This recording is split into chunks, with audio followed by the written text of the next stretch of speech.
Aujourd'hui, on va parler d'écouteurs Bluetooth à réduction de bruit active et à charge sans fil.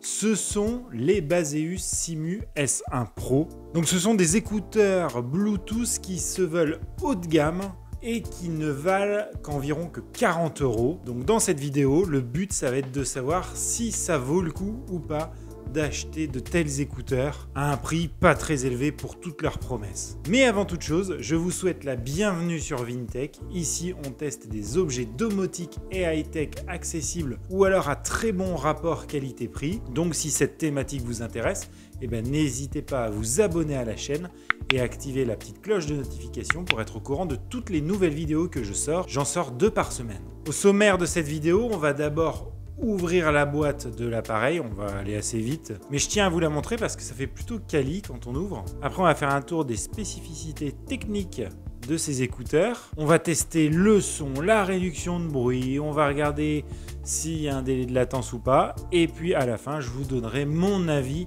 sur ces écouteurs Bluetooth Baseus Simu S1 Pro. Et on va ouvrir tout de suite la boîte. On a une boîte hyper quali, je trouve, on va pas s'extasier dessus, mais j'apprécie toujours d'avoir des packaging de bonne facture comme celui-ci. Voilà, quand on voit ça, on se dit pas c'est du produit chinois. Donc si on ouvre, on tombe sur une petite pochette avec à l'intérieur des petits autocollants. A priori, Baseus nous en met à peu près dans tous les packaging de la marque. Une notice en chinois et en anglais. Un petit flyer, là, je ne sais pas comment dire, qui explique comment bien choisir l'embout silicone des écouteurs, mais également de bien les positionner. Mais ça, on y reviendra. À l'intérieur ici, nous avons un câble USB type A vers USB type C. Notre boîtier de rangement et de recharge, qui fait plutôt quali. Alors le revêtement est mat, ne prend pas les traces de doigts. Bon, c'est tout en plastique, mais bon, la fermeture fait plutôt quali. Ici, on a un petit bouton pour l'appairage, mais franchement, je m'en suis pas servi, ça s'est appairé tout seul.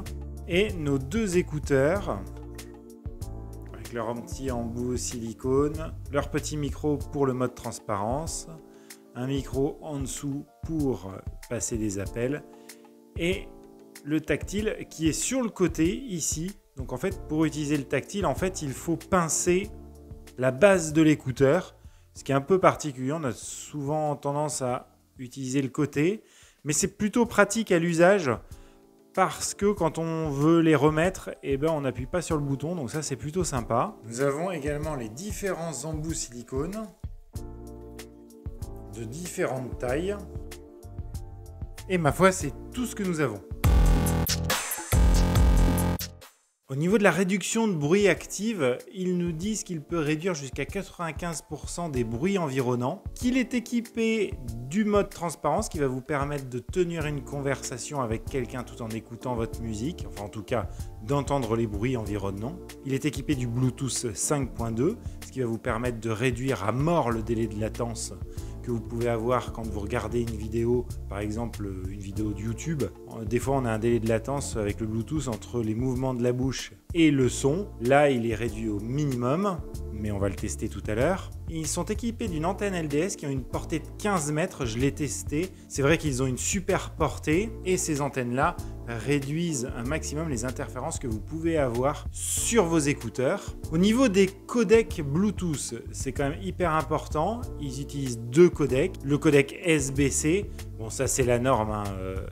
Au minimum, ils sont ça. C'est l'équivalent un peu du WMA qu'on a sur Windows. Vous voyez, l'encodage, c'est un peu ça. Même si c'est pas tout à fait ça, mais c'est pour vous donner un peu une idée. Et ils ont aussi le codec ANC. Donc, pour ceux qui connaissent pas, c'est le codec qu'utilise Apple jusqu'à maintenant. Parce que là, ils sont en train d'évoluer un peu. Mais jusqu'à maintenant, c'était les codecs ANC. Donc, potentiellement, on peut s'attendre à avoir une très bonne restitution du son. Sauf que moi, je vais le tester avec les systèmes Android, donc je vous donnerai surtout mon avis par rapport à l'Android. Et au niveau de l'autonomie, ce qui est quand même hyper important, ils ont à peu près 4h30 d'autonomie à 70% du volume et en utilisant la réduction de bruit active. On peut aller jusqu'à 5 heures en enlevant la réduction de bruit active. Et grâce au boîtier, vous allez pouvoir le recharger suffisamment de fois pour que vous ayez une autonomie en tout de 24 heures d'écoute. Ce que je vous propose, c'est de regarder ce qui nous intéresse le plus, la qualité du son. Alors déjà, je vais les installer, vous allez voir un peu ce que ça donne. Donc du coup, il ne faut pas les mettre comme ça, parce que sinon vous ne pourrez pas toucher les commandes tactiles. Il faut les mettre vraiment comme ça. Voilà, ils sont plutôt discrets. Alors ce que j'aime bien, c'est que les branches, là, je ne sais pas comment ça s'appelle, ne sont pas trop longues. Vous voyez, c'est quand même assez discret. Je vais les connecter à ma tablette. Ils sont reconnus sur Baseus Simu S1 Pro. Voilà, il me dit même que je suis à 70% de charge restante. Alors déjà, ce que je peux vous dire, c'est qu'une fois qu'on les a mis, là, je suis en mode transparence et j'entends comme un léger bruit de fond, comme si j'étais au bord de la mer, vous savez, parce qu'il amplifie tellement les sons qu'il y a autour que quand il n'y a pas de son, on entend comme de l'eau qui tomberait. Temps de pluie, vous êtes chez vous, vous entendez un peu ce son-là. Si si je prends ma branche et que j'appuie longtemps dessus, là, j'entends pouf. Et là, je passe en réduction de bruit. Donc là, je n'entends rien de ce qui se passe autour. Alors, il va surtout réduire les graves et pas trop les aigus. Si vous êtes par exemple dans le métro, ça va vraiment réduire le bruit que vous avez autour. Par contre, si vous avez un petit enfant qui crie à côté, vous l'entendrez quand même. Et puis après, si je rappuie longtemps, là, je coupe la réduction de bruit active. Je coupe le mode transparence. Allez, je lance la musique. Ça fait au moins 15 jours que je les teste. Donc, je lance la musique pour vraiment vous parler de mon ressenti, mais je sais déjà ce que je vais vous dire. Alors, le son est vraiment bon. Les basses sont vraiment bien. Par contre, les aigus ont tendance à être un peu prédominants. Mais bon, c'est vraiment de la bonne qualité. Je vais passer en mode transparence parce que je ne m'entends pas parler. Bien sûr, on n'est pas dans du hi-fi hyper puissant comme des AirPods Max ou voilà, mais voilà, c'est très bien au quotidien, c'est suffisamment fort. Ce que je peux vous rajouter, c'est que si vous pincez 2 fois, ça fait pause. Si vous repincez 2 fois, ça fait play. Et si vous faites 3 fois, vous lancez l'assistant vocal. Donc, on peut se rendre compte qu'il n'y a pas moyen de monter ou baisser le son directement au niveau des écouteurs. Petit point négatif. Et autre point négatif, bon, en même temps, c'est pas non plus horrible, mais si j'enlève les écouteurs, ça ne me coupe pas ma musique. Vous trouverez 2 modèles, les S1 Pro et les S1. La seule différence que vous avez entre le S1 Pro et le S1, c'est que le S1 Pro a la charge sans fil. Et donc, tout à l'heure, je vous ai parlé du délai de latence qui, par le 5.2, ne doit pas exister. Voilà, très honnêtement, il y en a très peu. Il faut vraiment se concentrer pour essayer de trouver un décalage. Après, on psychote un peu, mais j'ai pas vu vraiment de délai de latence. En tout cas, ça ne me gêne pas pour regarder les vidéos. Voilà pour un tour rapide. Ce que je vous propose, c'est de vous retrouver tout de suite pour mon avis.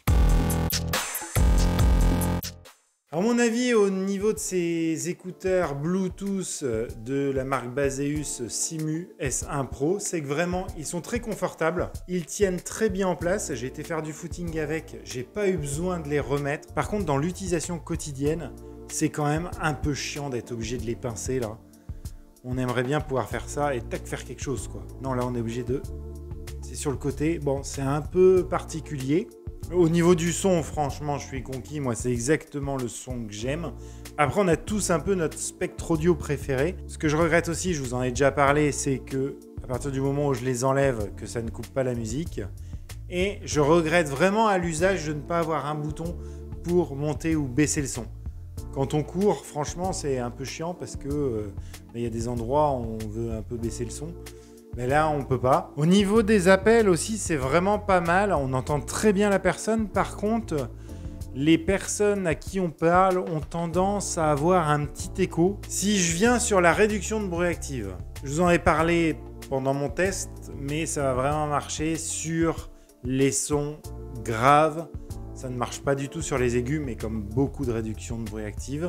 Je la trouve pas ouf, mais c'est vrai que dans les endroits vraiment bruyants, comme au bord d'une route, comme dans le train, Là, vraiment, c'est agréable. On se met vraiment dans sa bulle.